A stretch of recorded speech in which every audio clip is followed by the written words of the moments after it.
Rritja e çmimit të biletës së autobusit ka vënë alarm banorët të fshatit Shushicë në Elbasan. Ata shprehen se rritja me 50 lekë të rinj është e papërballueshme për xhepat e tyre, sepse ata e bëjnë rrugën Shushicë-Elbasan më shumë se 2 herë në ditë. Madje ata që kanë mbetur në fshat janë të moshuar dhe me pensionin që marrin nuk ju del të përballojnë një rritje të çmimit. Si do t'ja bëjmë? I me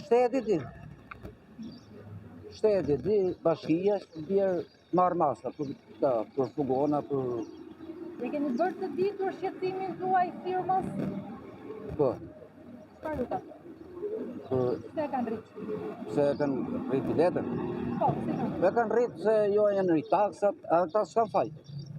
Shofonta janë rritë taksa, rritë nafta. Është tërë përfaqësisht skandalozë sepse e ka marrë grupi i mafjes, mafja që bën han kokën, e ka marrë mafja këtë punë edhe bën si do qefi, edhe tallën me popullin, si që janë tallë e për tallën. Nga ana ekonomike, është e përballueshme për ju që... Absolutisht, zero.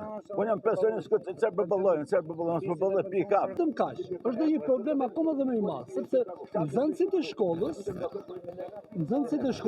këtu në klasa e parë deri në klasën e 9, këta duhet të shkojnë në shkollën e Elbasan. Por situata sipas tyre do të përkeqësohet kur të nisë shkolla, pasi nxënësve u rimbursohet nga shteti vetëm 35 lekë të rinj të biletës. Banorët kërkojnë nga bashkia të marrë masa duke lidhur një linjë urbani për zonën me një kosto më të ulët, pasi largësia nga qendra e qytetit nuk është më shumë se 7 kilometra.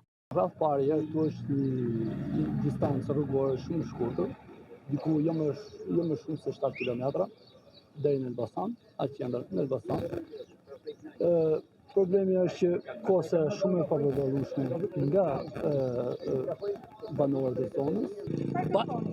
Banorët kanë bërë një peticion, të cilët unë mund të shpërndaj juve, dhe i drejtohen bashkisë Elbasan, kryetari i bashkisë dhe drejtorit urbanistikës, ku i kërkojnë një urban kriv apo diçka tjetër, siç e kurse kanë të gjithë fshatrat rreth përqark Elbasanit. Teksa i pyetur nga mediat, një ndër drejtuesit e autobusave të kësaj linje, Rudolf Lala, shpreh se rritja e çmimit të biletës ka ardhur si pasojë e rritjes së kostove e çmimit të naftës.